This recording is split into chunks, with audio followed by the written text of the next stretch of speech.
Untuk membahas terkait dengan tarif dagang yang diberlakukan oleh pihak Amerika Serikat, kami akan membahas bersama dengan Profesor Rosanto Dwi Handoyo, pakar ekonomi dari Universitas Airlangga. Prof. Rosanto, selamat petang. Selamat petang, Mas Dista. Ya, selamat petang. Sehat selalu. Ya, terima kasih Prof. Rosanto. Kami akan bahas dan buka obrolan kita di petang hari ini, tapi sebelumnya saya hadirkan tayangan ini terlebih dahulu, pemirsa.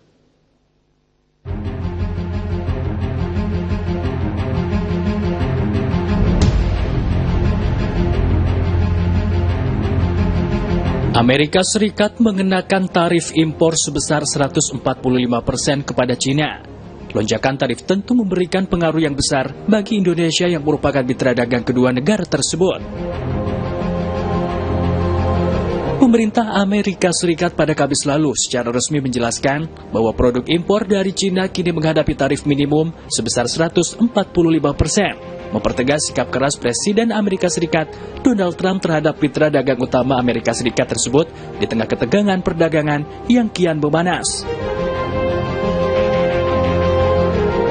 Dilansir The New York Times, penjelasan itu muncul sehari setelah Trump mengumumkan bahwa dirinya akan menaikkan tarif atas barang-barang dari China menjadi 125% sebagai respon atas tindakan balasan Beijing terhadap kebijakan tarif sebelumnya.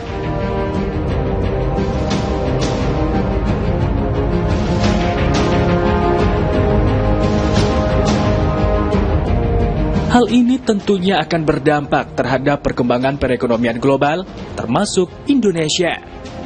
Lantas, seperti apakah dampak perang dagang Amerika Serikat-China ini terhadap perekonomian tanah air?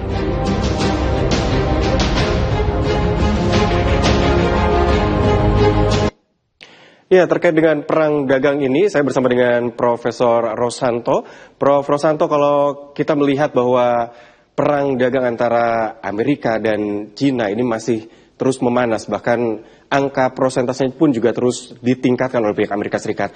Kalau menurut analisa Anda, Prof. Rosanto, apa sebenarnya sedang dicari oleh pihak Amerika Serikat maupun pihak China di sini?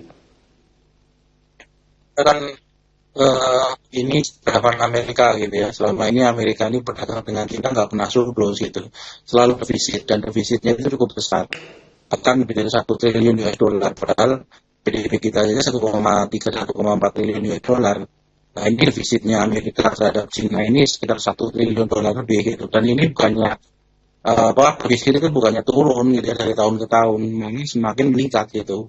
Karena memang sebagian besar industri hulu yang ada di Amerika itu pindah ke China semua gitu. Yang ada di Amerika kan hilirnya aja gitu. Ini kemudian defisit perdagangan Amerika dengan China semakin besar.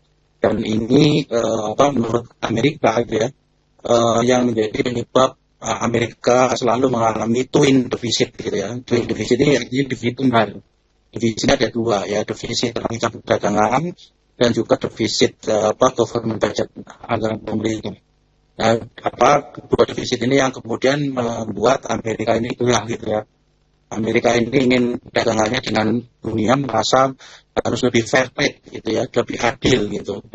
Padahal memang selama ini kenapa Amerika menjadi tujuan utama ekspor Cina, memang sebagian besar perusahaan Amerika itu sudah banyak yang melakukan lokasi di Cina gitu. Tetapi kemudian sekarang Amerika merasa bahwa Cina kok banyak mendapat keuntungan, sementara Amerika menurut pandangan Trump ini bisa dirugikan gitu ya.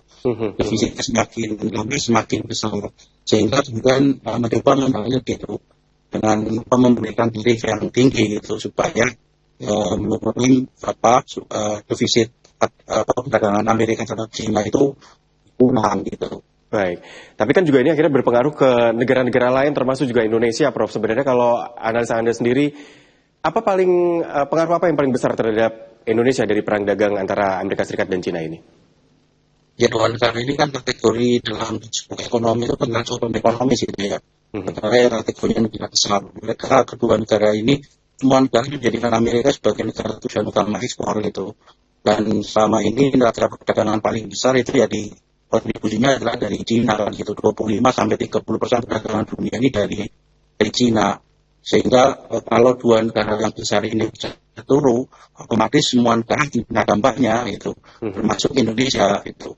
Jadi kalau sudah perang dagang seperti ini, perang tarif seperti ini, ya disebut juga dengan tarif prohibitif ya. Prohibitif tarif itu artinya tarif yang melarang impor itu. Sudah tidak ada lagi barang yang masuk dari Amerika, dari Cina itu. Begitu juga Cina tidak boleh ada lagi barang dari Amerika masuk ke Cina, karena harganya sudah tidak mungkin kompetitif dengan harga ditambah tarif 125%, kemudian Amerika 145%, itu sudah nggak mungkin lagi ada negara di dunia ini yang bisa masuk ke pasar Amerika dan dari Cina ke Amerika maupun Amerika ke Cina gitu. Jadi ini sudah tarif yang menghambat impor, dan tentunya semua negara yang juga menjadikan Cina dan Amerika ini negara dagang seperti Indonesia juga punya dampaknya. Indonesia itu ekspor ke Cina itu 61. Cina itu negara ujung utama ekspor Indonesia, 26%. Ekspor Indonesia itu ke Cina. Sekitar 11% ekspor Indonesia itu ke Amerika. Sehingga kalau sekarang Cina nggak bisa ekspor ke Amerika, mereka cari pasar baru. Pasarnya ya salah satunya adalah di Asia Tenggara. Negara dengan populasi terbesar di Asia Tenggara itu Indonesia. Jadi Indonesia itu jadi wanita kentut ya bagi Amerika dan Cina untuk memasarkan produknya.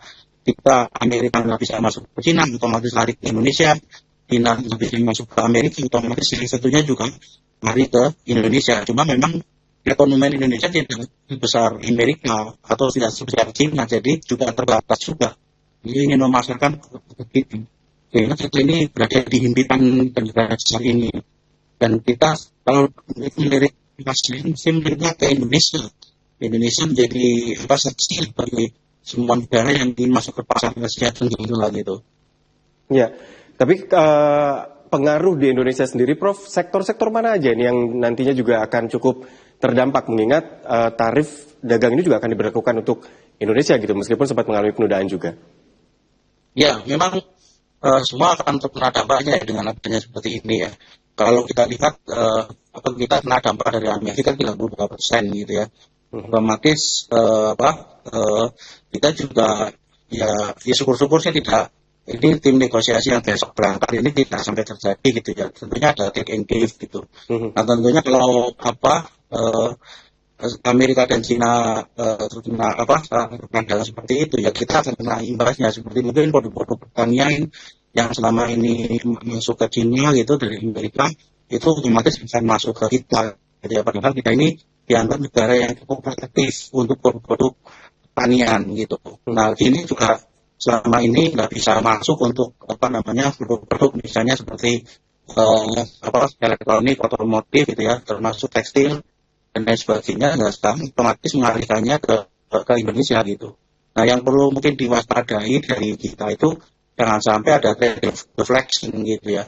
Trade deflection ini ya maksudnya bukan dari kita, dari Cina mampir dulu ke Indonesia, sebenarnya ke Amerika gitu. Nah ini memang kita masih di 20%, tapi di 20% masih lebih murah daripada 145% dari Cina ke Amerika gitu. Nah, sehingga ini yang dulu kita waspadai, jangan sampai barang yang tidak diproduksi dari kita sebenarnya banyak sekali orang-orang yang ingin memanfaatkan